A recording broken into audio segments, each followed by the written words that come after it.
Continuamos con los circuitos recortadores. Ahora vamos a tomar la salida directamente del paralelo con el diodo. Comenzaremos con un circuito sencillo de una fuente de corriente alterna, el resistor y el diodo. Vamos a graficar la salida que tiene este circuito. La fuente de corriente alterna genera un voltaje senoidal, pero el diodo se va a activar con los semiciclos positivos. Si consideramos el modelo ideal, el diodo lo vamos a sustituir por un circuito cerrado, lo que genera un voltaje de salida de 0 volts cuando se tengan voltajes positivos. La señal de salida de este circuito tendrá la siguiente forma.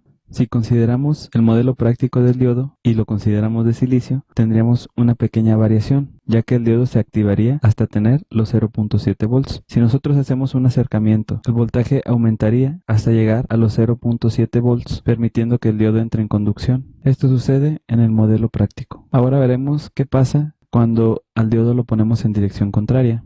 La señal de entrada tiene forma senoidal, pero ahora el diodo se va a activar con los voltajes negativos. Por lo tanto, cada que la fuente tenga un voltaje negativo, este diodo se va a comportar como un circuito cerrado. La señal de salida quedará entonces rectificada con los semiciclos positivos. Esto sería en nuestro modelo ideal. Para el modelo práctico, vamos a realizar un zoom en esta parte de la señal y vamos a observar que la señal va a bajar, suponiendo que es un diodo de silicio, 0.7 volts negativos. Esto considerando el modelo práctico.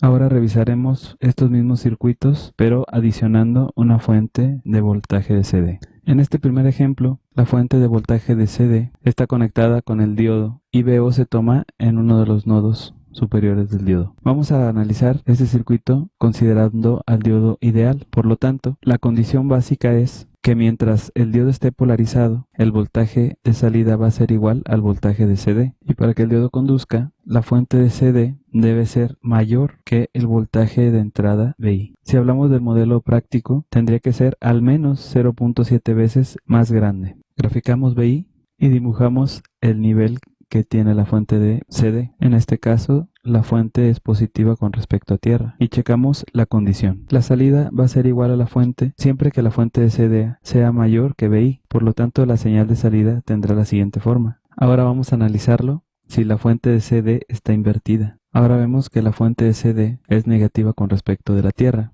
Mientras el diodo esté en conducción y considerando que es ideal, el voltaje de salida va a ser igual al de la fuente, en este caso negativa. Y esto va a suceder cuando menos E sea más grande que el voltaje de entrada. Si fuera un diodo de silicio y utilizáramos el modelo práctico, tendría que ser al menos 0.7 veces más grande. Vamos a graficar la señal de salida. Dibujamos el nivel de la fuente de voltaje de CD y analizamos la condición. Solamente el pico de la señal de entrada es menor a menos E, por lo tanto, la señal de salida terminará recortada de esta forma.